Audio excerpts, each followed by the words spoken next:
Budget पर आवाज की पैनी नजर।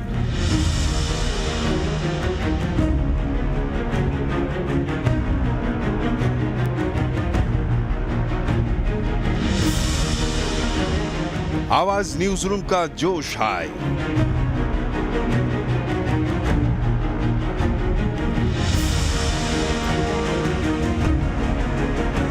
बजट की हर बारीकी का एनालिसिस।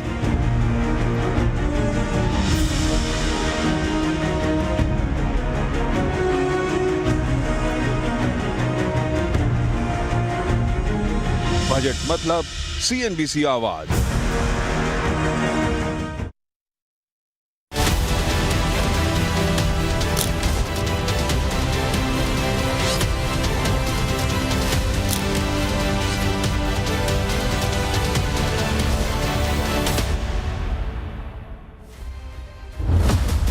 आपका स्वागत है बजट हेडक्वार्टर्स पर।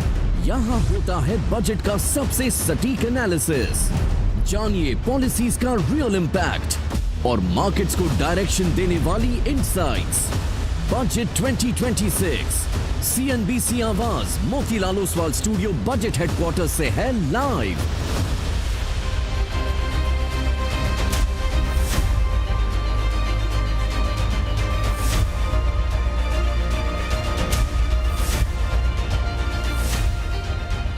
नमस्कार, सीएनबीसी आवाज बजट हेडक्वार्टर्स में आपका स्वागत है।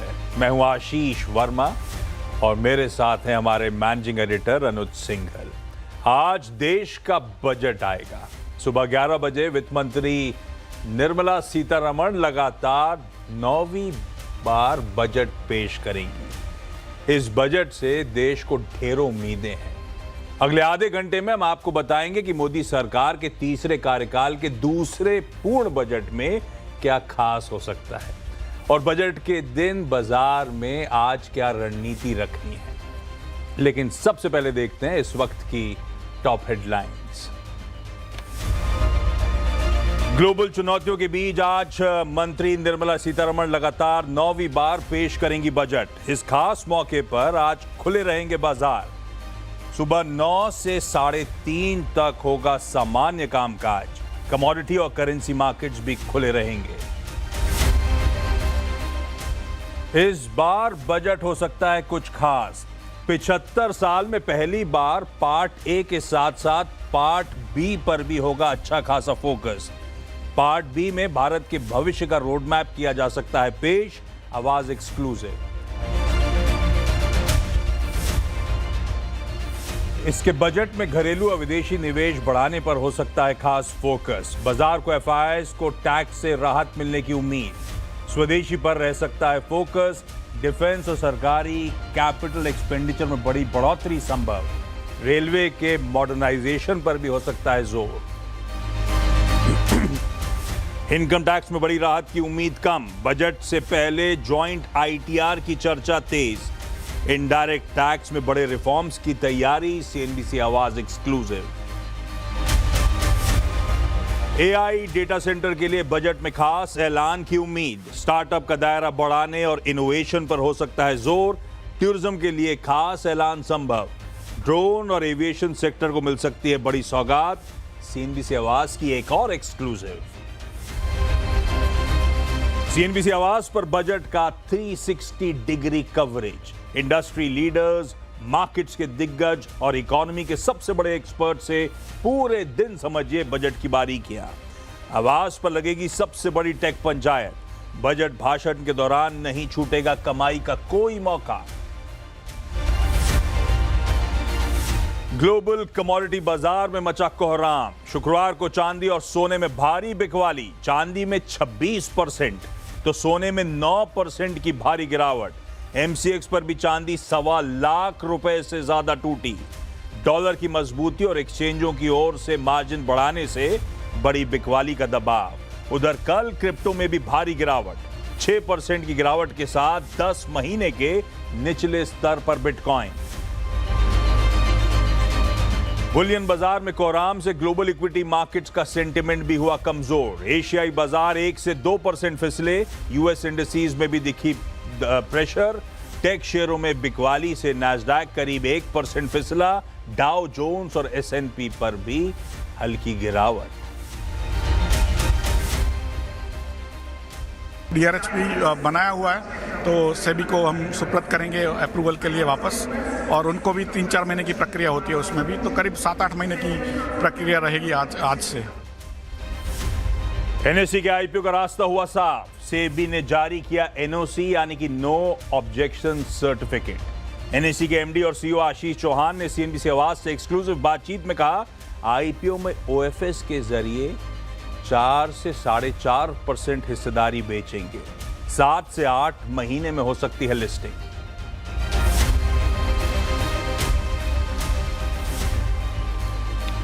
क्या आमतौर पे तो मैं शुरू करता हूं तो दिन बताता हूं, बोलना चाहिए था आज रविवार की सुबह, तो बड़ा अनयूजुअल सा लग रहा था इसीलिए लीड इन बदल दिया। पर क्या सुबह है रविवार की, एक तरफ आपकी चाय चढ़ी होगी, उबल रही होगी, दूसरी तरफ देश का बजट गर्मा गर्म तैयार है पेश होने के लिए। यह है आपके लिए बढ़िया सी संडे मॉर्निंग। अच्छा, बजट की मेगा कवरेज और आपकी बम्पर कमाई कराने के लिए CNBC आवाज की पूरी टीम तैयार है। साथ ही हमारे संवाददाता ग्राउंड जीरो पर तैनात हैं। दिल्ली के संसद भवन के सामने से लक्ष्मण रॉय, वित्त मंत्री आवास से आलोक प्रियदर्शी, वित्त राज्य मंत्री आवास से दीपाली नंदा, वित्त मंत्रालय यानी कर्तव्य भवन से असीम मनचंदा और रायसीना हिल से रोहन सिंह मौजूद है। इनके अलावा वीरेंद्र और कंचन भी मौजूद आपको दिखेंगे स्टूडियोज में। लेकिन सबसे पहले CNBC आवाज के मैनेजिंग एडिटर अनुज सिंघल से समझते हैं बजट से पहले सारी इंपॉर्टेंट चीजें, और उसमें सबसे पहले इतना इंपॉर्टेंट दिन, देश की तिजोरी आज खुलेगी, पता चलेगा उस तिजोरी में क्या क्या है और कैसे बांटा जाएगा। तो दिन तो बहुत इंपॉर्टेंट हम और आपके लिए भी। ऐसे में इस ऑल इंपॉर्टेंट दिन, इस बजट प्रेजेंटेशन को CNBC आवाज पे क्यों देखूं? और कहाँ देखेंगे। गुड मॉर्निंग आशीष। गुड मॉर्निंग आपको। और देखिए मैं कल, हम सब ऑफिस आए थे, कल एक प्रिपरेशन की थी, तो एक फीलिंग आ रही थी वो देखकर कि जो प्रिपरेशन पूरी टीम कर रही है, और अगर मेन बजट और वोट ऑन अकाउंट दोनों को मिला दें तो अब मुझे इस इंडस्ट्री में ये 24वां साल है। 28 बजट मैं देख चुका हूँ, ये 29वां बजट होने वाला है।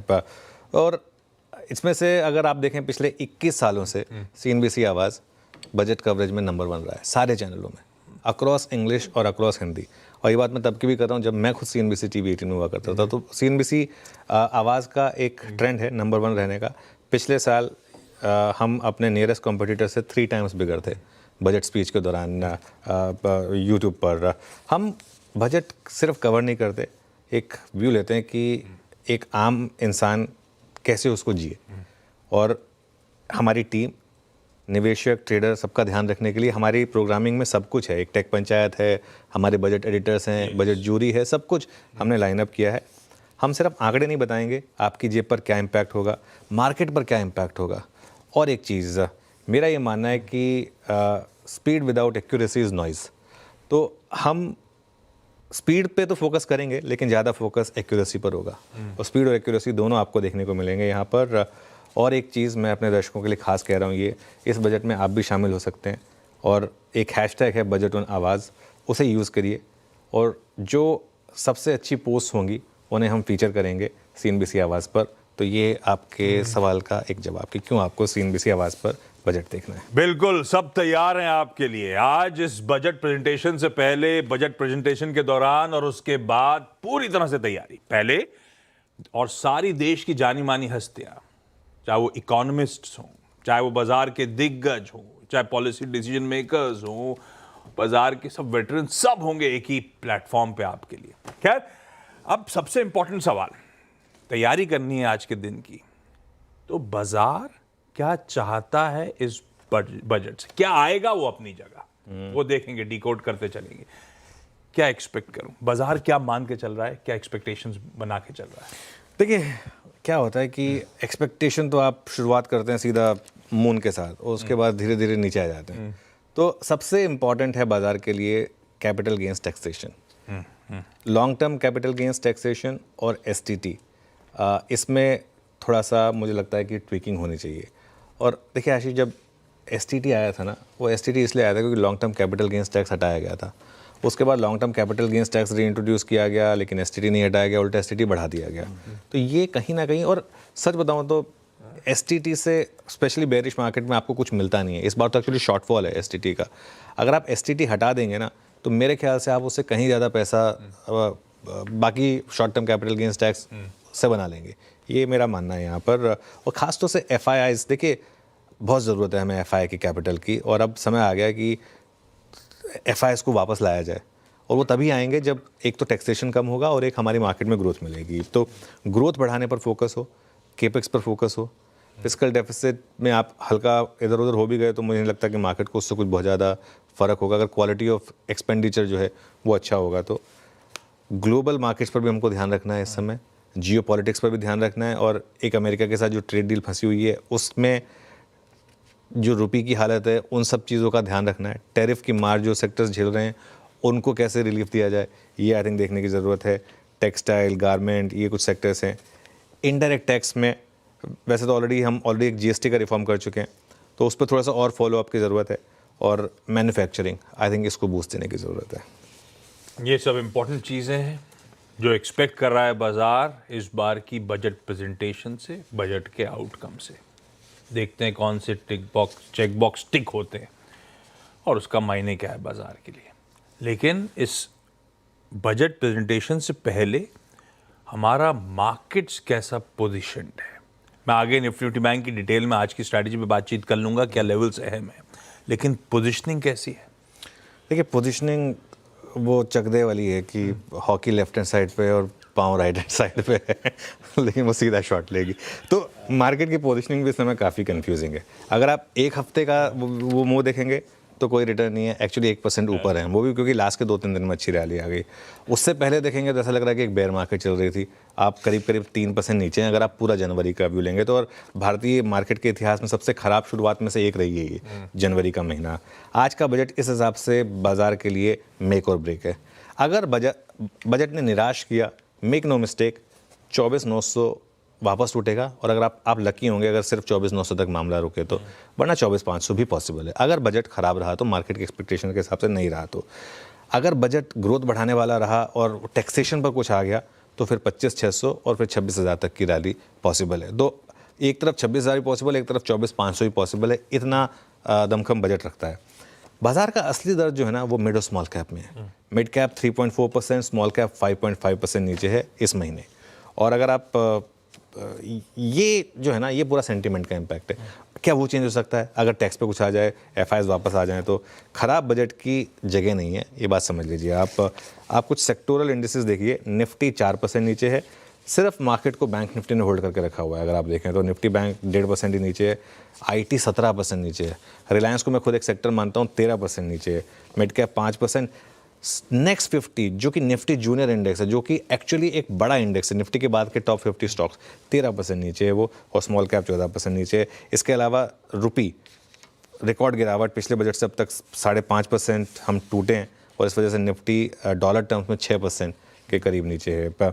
FII की जो पोजीशनिंग है वो आई थिंक हम लगातार बात कर ही रहे हैं कि काफ़ी शॉर्ट हैं, 3,06,000 शॉर्ट हैं, 41,435 लॉन्ग है यहाँ पर। और अगर आप नेट शॉर्ट देखें तो -1.94 लाख कॉन्ट्रैक्ट शॉर्ट हैं, 12% लॉन्ग, 88% शॉर्ट, 2 लाख के करीब FII शॉर्ट हैं। टेक्निकल लेवल्स पर 200 डे मूविंग एवरेज आता है आपका 25,200 पर, और 20 डे एक्सपोनेंशियल मूविंग एवरेज आता है आपका 25,600 पर। और जो रीसेंट लोज है निफ्टी के, हमने एक सॉर्ट ऑफ डबल बॉटम बनाया था, आपको याद ही होगा, 24,930 24,920 के आसपास के वो जो लेवल्स हैं। एक लास्ट चीज़, प्री बजट में अगर आप वीकनेस के साथ जाते हैं, नॉर्मली वो मार्केट के लिए अच्छा होता है। मैं आपको पिछले 12 साल का एक दिखा रहा हूँ कि पिछले 12 साल में 5 साल रहे हैं जिसमें हम बजट से पहले 2.5% से ज़्यादा फिसले हैं, जिसमें ये साल इंक्लूडेड है। 2023 में 2.5% था, 2021 में -2.7% था, 2016 में -7% था। 2016 वो साल था जिसमें सबसे ज़्यादा डर था मार्केट को उस टैक्सेशन को लेकर, और 2014 में -3.4% था। एक सिर्फ 2023 का अगर आप एक एक्सेप्शन रखें जिसमें बजट से पहले भी गिरे हम और बजट के बाद भी गिरे, इसके अलावा अगर आप बजट से पहले इतना गिरते हैं तो बजट के बाद एक महीने में बड़ी रैली होती है, और वो 3% से लेके 8% तक की रैली पॉसिबल होती है। फिंगर्स क्रॉस्ड हिस्ट्री रिपीट हो तो एक पॉसिबिलिटी रहेगी उसकी। अपनी तो थी जैसे जैसे आप बोल रहे थे। चलिए, इंटरेस्टिंग है, ये सेटअप है मार्केट्स का, ये मेजरली एक्सपेक्टेशंस मार्केट की। और वैसे भी आजकल हम लोग एकला चलो रे पे बिलीव करते हैं। वो स्टॉक मार्केट की चाल तो अपनी जगह, हम लोग पहले बात करते 1 जनवरी को हम अकेले इकलौते मार्केट से जो खुले थे कामकाज कर रहे थे, तो लीजिए 1 फरवरी को भी हम इकलौते बाजार हैं दुनिया में जो कामकाज कर रहे होंगे। और इस बार के बजट की एक सबसे बड़ी हाईलाइट ये है कि सब कुछ बड़ा सा कोई नॉइज नहीं है, बहुत ज़्यादा अटकलें लग नहीं रही हैं, इसीलिए और भी इंटरेस्टिंग हो गया है 11 बजे की मैम की बजट प्रेजेंटेशन। लेकिन और ये हमारे सारे दिल्ली के रिपोर्टर्स के लिए भी बड़ा चैलेंजिंग बजट रहा होगा इस लिहाज से, लेकिन लक्ष्मण फिर भी आपके लिए सारी इंटरेस्टिंग डिटेल्स लेकर आए हुए हैं। तो ये अपफ्रंट लक्ष्मण से जान लेते हैं। अभी हमने बात करी थी मार्केट्स क्या एक्सपेक्ट कर रहा है, लेकिन लक्ष्मण से जानते हैं क्या बड़ी पॉइंट्स हैं, बड़ी बातें हैं जो इस बार के बजट में निकल के आ सकती हैं। लक्ष्मण भाई साहब, गुड मॉर्निंग। अच्छा, ये लोग अगर आपको 7 बजे लाइव दिख रहे हैं तो ये बेचारे 6 बजे से इस पोजीशन पे खड़े हुए मिले होंगे आपको। जम तो नहीं गए लक्ष्मण? लक्ष्मण जी की गुलबंद कोटी है। नहीं जम नहीं गए और बड़ा ही सही माहौल है यहाँ पे। बता दूं कि शायद पहली बार ऐसा हो रहा है कि बजट से ठीक पहले बारिश हो रही है। अभी कुछ देर के लिए बारिश शुरू की है तो आपको नई छाता लगा रखा है मैंने, लेकिन आसपास बारिश हुई है, मौसम बिल्कुल साफ है। तो जिस पॉल्यूशन की वजह से इकोनॉमी पर असर पड़ने की बात गीता गोपीनाथ ने की थी, शायद वो असर अभी फिलहाल नहीं दिख रहा है। और दूसरा, संसद भवन के चारों तरफ मैराथन चल रही है, जो अपने आप में इसका संकेत आप क्या निकाल सकते हैं, निकाल लीजिए।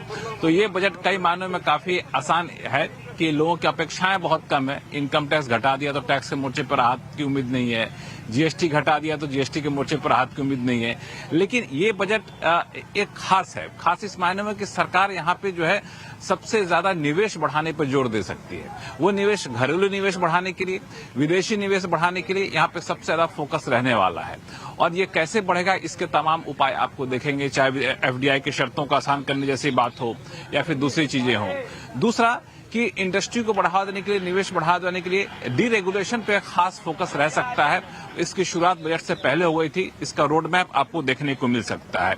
और सरकारी कैपिटल एक्सपेंडिचर में बढ़ोतरी की काफी ज्यादा गुंजाइश है, ताकि वो बढ़ेगा तो निजी निवेश भी बढ़ेगा इस उम्मीद के साथ। और एक और बात, डिफेंस सेक्टर में आवंटन खास तौर से बढ़ सकता है। और जब ये सारी बातें कह रहा हूं तो इस बार बजट भाषण थोड़ा सा धैर्यपूर्वक सुनिएगा, क्योंकि बजट भाषण इस बार हो सकता है काफी लंबा हो। क्योंकि पार्ट बी, जिसमें आमतौर पर हम लोग ध्यान रखते हैं सिर्फ टैक्स से जुड़ी हुई बातें, कुछ ऐसी बातें होती हैं, लेकिन इस बार सरकार पूरा रोड मैप पेश करेगी कि विकसित भारत की तरफ कैसे आगे बढ़ा जाना है इस पूरे सदी में, जिसके 1/4 हिस्सा यानी 25 साल निकल चुका है। बाकी सरकार भारत का कैसी तस्वीर होनी चाहिए, उसी एक रूपरेखा आपको देखने को मिलेगी। तो काफी अलग हटके ये बजट होने वाला है। बिल्कुल ठीक है, इस बार का बजट हटके होगा और कई मायनों में हटके होगा। मैडम सीतारमन जब आएंगी और बजट 11 बजे पेश कर रही होंगी तो एक रिकॉर्ड खड़ा कर रही होंगी।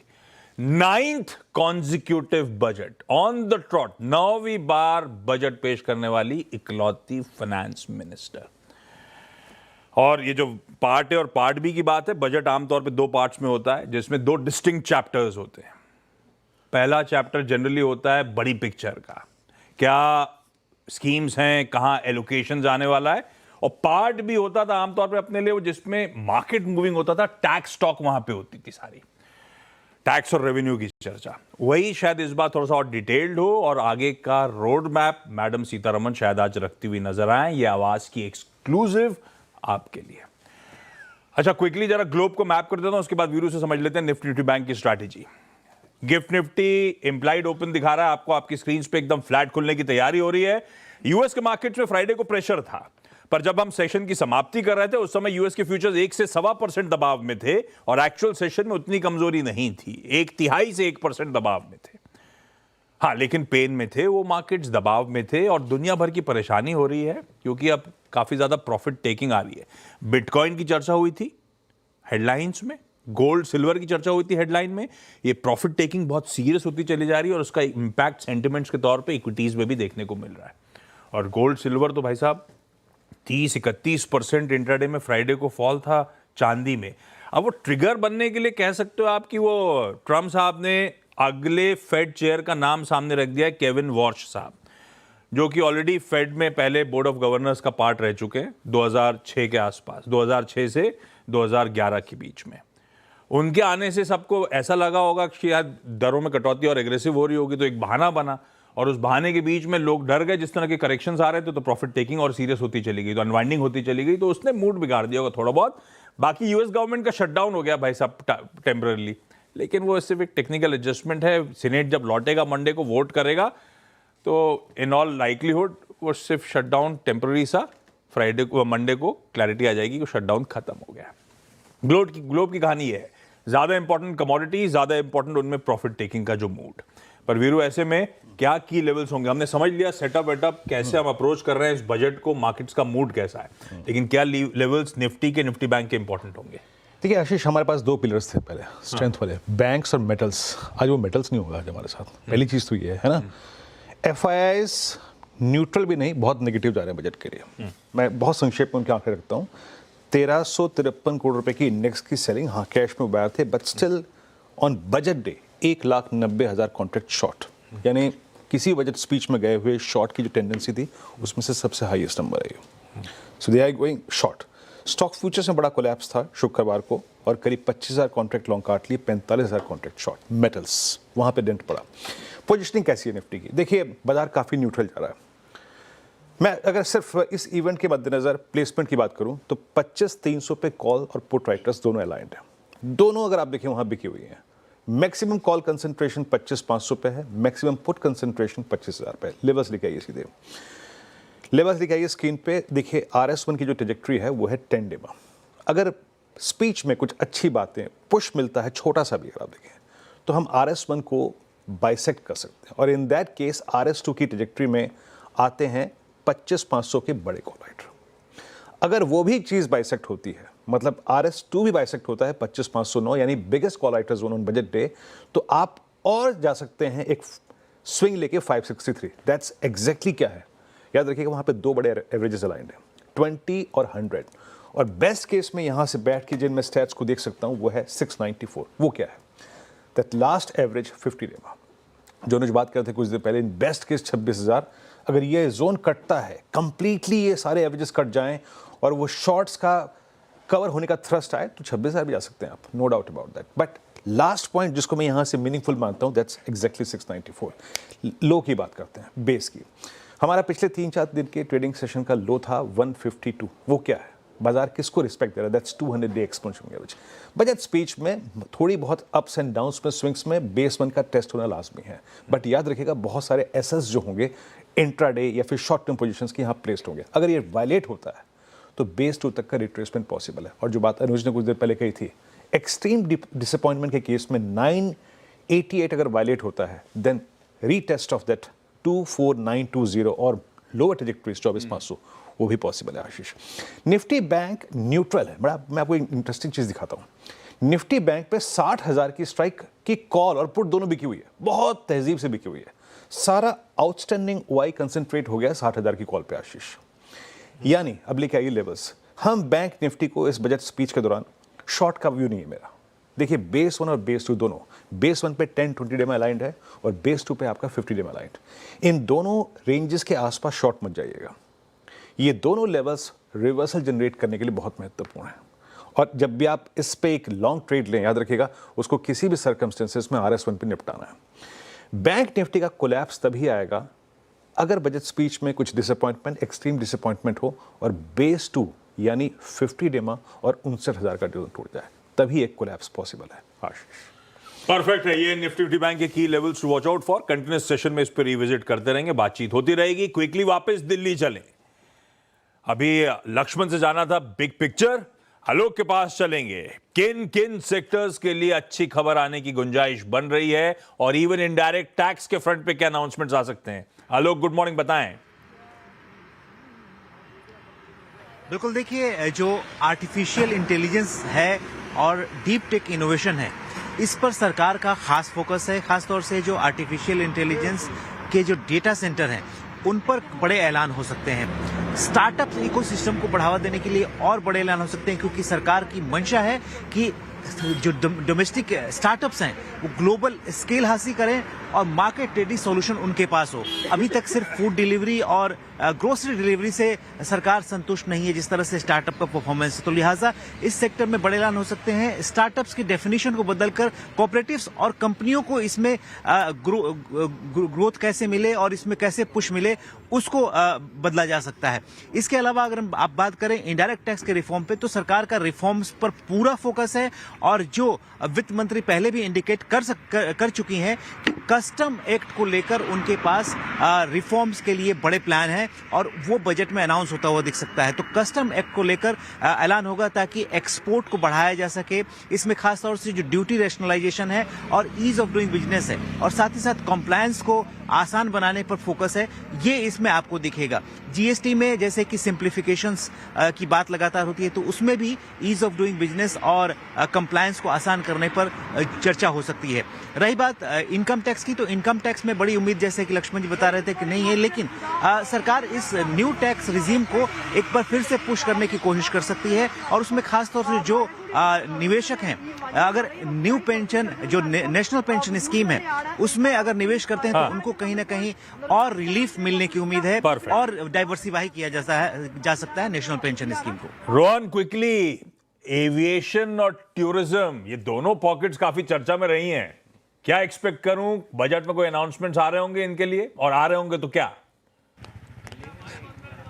जी, अगर एविएशन की बात करें तो जो सबसे बड़ा फोकस हो सकता है वो है एरोस्पेस मैन्युफैक्चरिंग के ऊपर, खासतौर पे ड्रोन कंपोनेंट्स और एयरक्राफ्ट कंपोनेंट्स की मैन्युफैक्चरिंग के लिए खास स्कीम की घोषणा की जा सकती है। ड्रोन मैन्युफैक्चरिंग स्कीम इसका फोकस रह सकती है और यहाँ पे फोकस सिर्फ ड्रोन की असेंबली पे नहीं बल्कि ड्रोन कंपोनेंट्स को बनाने पे, ड्रोन के लिए R&D पे, ड्रोन एज अ सर्विस और एंटी ड्रोन टेक्नोलॉजी, इन सबको कवर करती हुई एक लार्जर स्कीम की घोषणा सरकार कर सकती है। साथ ही स्मॉल एयरक्राफ्ट के लिए, एयरक्राफ्ट कंपोनेंट्स के लिए भी इंसेंटिव स्कीम की घोषणा की जा सकती है।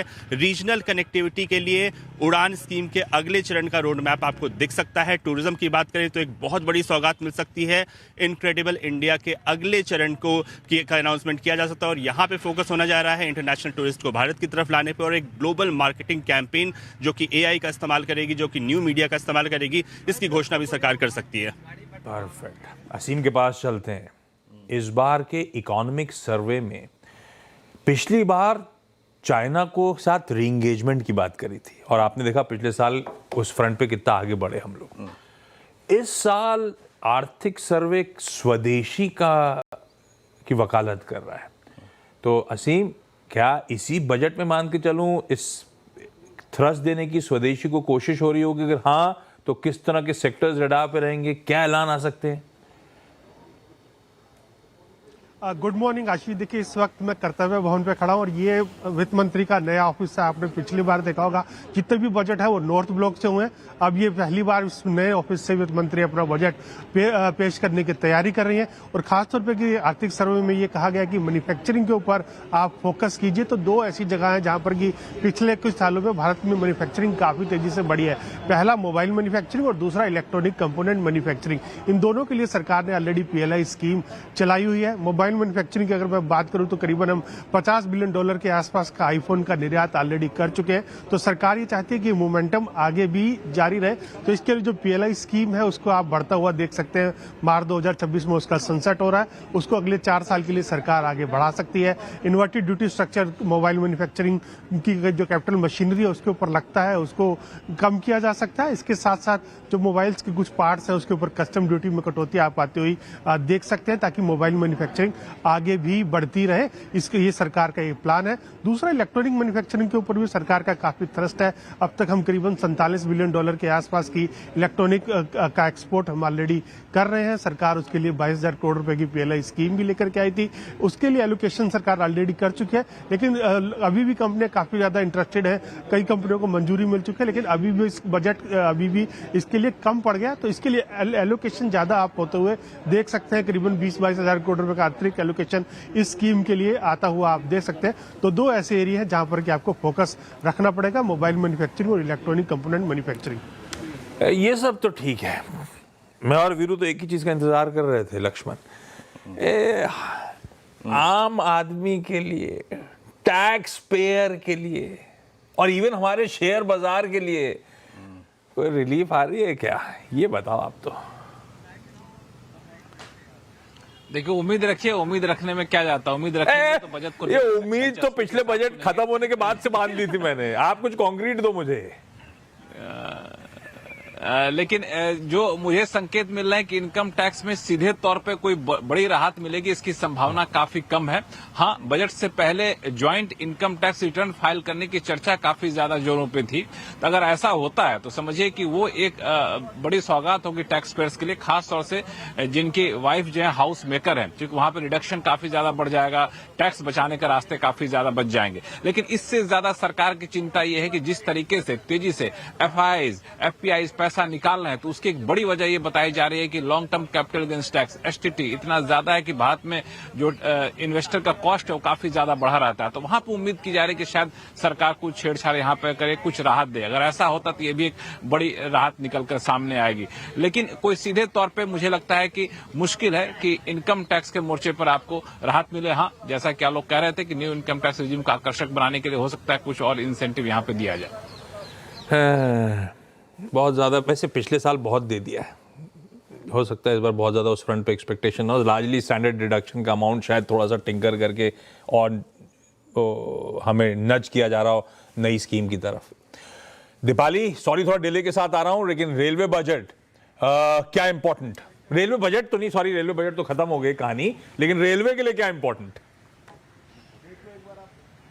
बिल्कुल, अगर रेलवे के लिहाज से देखें आशीष जी, तो हमने हमेशा से ही देखा है कि मोदी सरकार का एक प्रायोरिटी सेक्टर रहा है और यही वजह है कि हर साल हम रिकॉर्ड एलोकेशन रेलवे के लिए देखते हैं। लेकिन इस बार जो सोर्सेज से हमें एक्सक्लूसिव जानकारी मिल रही है कि बजट एलोकेशन शायद उतना ना बढ़े, लेकिन जो फोकस रहने वाला है वो इस पर रहेगा वित्त मंत्री का कि किस तरह से मॉडर्नाइजेशन पर फोकस किया जाए। खास तौर पर अगर हम पैसेंजर सेफ्टी की बात करें, ट्रैक सेफ्टी की बात करें, इलेक्ट्रिफिकेशन की बात करें, तो ये ऐसे एरियाज हैं जहां पर हम फोकस होते हुए देखेंगे। और साथ ही साथ पैसेंजर्स के हिसाब से देखें तो 50 से ज्यादा नई ट्रेनें चलाने का ऐलान वित्त मंत्री अपने बजट में कर सकती हैं। खास तौर पर जो पॉपुलर ट्रेन है, चाहे वो वंदे भारत हो, वंदे भारत 2.0 जिसमें स्लीपर वर्जन को शामिल किया गया है, साथ ही साथ अमृत भारत ट्रेनों की बात करें तो नई ट्रेनों का ऐलान यहां पर हो सकता है। जो रेलवे के मौजूदा बड़े इंफ्रास्ट्रक्चर प्रोजेक्ट्स हैं उनके लिए एलोकेशन यहां पर ज्यादा देखने को मिल सकता है। और तीसरा ये कि जो पैसेंजर सेफ्टी है जिसके तहत कवच 4.0 का एक्सपेंशन सरकार लगातार कर रही है, उसके लिए भी एलोकेशन बढ़ता हुआ दिख सकता है। बिल्कुल सही है। पहले ट्रैक एक्सपेंशन और सिग्नलिंग पे फोकस था, अब वो धीरे धीरे शायद बढ़ के मूव करे सेफ्टी और स्पीड की तरफ। ये ध्यान रखिएगा, ये सब टॉप 20 पे चर्चा करेंगे हम लोग। कंचन, क्विकली आज के 2-3 प्रोमिनेंट स्टॉक्स इन न्यूज जो रडार पे रख लेने जी। बजाज ऑटो आपको आज अब फोकस में रखना है, नंबर्स यहाँ पे अच्छे आए हैं और एक्सपोर्ट में रिकवरी देखने को मिली है। इनफैक्ट जो प्रीमियम बाइक है उसकी डिमांड भी अच्छी खासी रही है, जिसके चलते मार्जिन हमें बढ़ते हुए दिखाई दी है। एनटीपीसी के नंबर्स अच्छे आए हैं, ऑपरेशनल फ्रंट पे भी नंबर्स में हमें एक ग्रोथ देखने को मिली है, मार्जिन भी यहाँ पे 100 बेसिस पॉइंट्स तक हमें सुधरते हुए नजर आए हैं। इनफैक्ट अगर सेल की बात करी जाए तो नंबर्स यहाँ पे भी पॉजिटिव साइड में देखने को मिले हैं। इनकी वॉल्यूम में एक अच्छा खासा इजाफा देखने को मिला है 9 महीने की करीब 16%। और साथ ही जितने भी कैपिटल मार्केट स्टॉक है, बिकॉज जो एनएससी का आईपीओ है उसको एनओसी मिल गया है और ओएफएस के जरिए हो सकता है कि आने वाले 7 से 8 महीने में एनएससी का आईपीओ हमें दस्तक देता हुआ यस, ये सब इंपॉर्टेंट है आज के लिए। कई सारी स्टॉक्स इन न्यूज में टिकर टीम नीचे चलाती रहेगी, वो आप रडार पे रखिएगा। रवि जी को भी रिक्वेस्ट कर दी थी बजट के दिन, परेशान किया था, संडे है अकेले कैसे सो सकते हैं, और क्योंकि कमोडिटी में इतनी हलचल हो रही है हमारी नींदें उड़ी हुई हैं। रवि जी, भाई साहब, आज के प्रेफर्ड पिक्स कौन से होंगे? जर से फर्स्ट ऑफ ऑल अनुज जी को बिलेटेड हैप्पी बर्थडे और आप सबको पूरी टीम एंड दर्शकों को happy budget day. And I think budget जैसे आपने एक अभी न्यूज चला है कि जॉइंट टैक्स फाइलिंग, तो अभी तो घर पे भी रिलेशन अच्छे रखने पड़ेंगे, तो फाइनेंस मिनिस्टर से ये एक एक्सपेक्टेशंस है। एंड आज की मीन्स की लास्ट ट्रेडिंग सेशन काफी, हमारा बजट तो फ्राइडे ही बिगड़ गया था, तो आई थिंक नींद कैसे आएगी, तो फ्राइडे से नींद कम ही है। तो आज अगर बात करें तो बुलियन को छोड़ के आज जिंक में मेरी सेल की रिकमेंडेशन रहेगी, क्योंकि फ्राइडे सैटरडे जो चाइना के मैन्युफैक्चरिंग डेटा है थोड़े वीक है। सेल करे जिंक को 324 के करीब, स्टॉप लॉस लगा सकते हैं 327.80, 315 तक के टारगेट आ सकते हैं। वहीं क्रूड लगातार एक आउट परफॉर्मेंस दिखा रहा है, यहाँ आज भी लग रहा है कि अगर डिप मिलता है बाय करे 5,880 के करीब, 5,830 का स्टॉप लॉस होगा, 5,990 के टारगेट के लिए क्रूड में बाय करना है। लीजिए, अभी भाभी सुन रही होंगी, सिर्फ अच्छे रिलेशन इसलिए रखने क्योंकि जॉइंट फाइलिंग का समय आ रहा है। सिर्फ ये रीजन है। छह रवि जी यार, भगवान करे भाभी जी ने सुन लिया हो। चलिए, इस नोट पर मुझे समेटने का समय, मैं क्विकली एक टाइमलाइन दे देता हूं आपको। पूरा एक्शन दिखाते रहेंगे हम लोग आवाज पे। 7:45 बजे 7:45 के आसपास निर्मला ताई अपने घर से रवाना होंगी वित्त मंत्रालय यानी कि कर्तव्य भवन के लिए। वहां पे यूजुअली 9 बजे के आसपास एक फोटो अपॉर्चुनिटी होती है। ताई आपको टैबलेट के साथ और साथ साथ वो अपनी पूरी बजट टीम के साथ खड़ी मिलेंगी, दिखेंगी। 9:15 बजे के आसपास राष्ट्रपति भवन जाएंगी प्रेसिडेंट मुर्मू से मिलने। एक कॉन्स्टिट्यूशनल नेसेसिटी भी है और एक ओल्ड ट्रेडिशन भी है, क्योंकि एफएम बजट प्रिपेयर करती हैं लेकिन प्रेजेंट करती हैं प्रेसिडेंट के बिहाफ पे, इसलिए मिलने जाती हैं। करीब 9:45-10 बजे के आसपास पार्लियामेंट हाउस पहुंच जाएंगी और 9:15 बजे पार्लियामेंट हाउस में कैबिनेट की बैठक है, जिसमें कैबिनेट बजट को अप्रूव कर रहा होगा। और उसके बाद सुबह 11 बजे, अब से कुछ ही घंटों बाद, देश का बजट पेश होने जा रहा है। रूट रही है टीवी स्क्रीन पे। मैं यहां पे ब्रेक ले रहा हूं। ये जो स्टॉक्स की कम चर्चा करी थी हमने, क्योंकि हमने ब्रॉडर जामा पहनाया था आज के दिन का, डिटेल में कौन से स्टॉक्स रडार पर रखने और क्या एक्सपेक्टेशन बाजार के लिए इंपॉर्टेंट हो सकती है, उस पर डिटेल में चर्चा टॉप 20 पे ब्रेक के उस पार।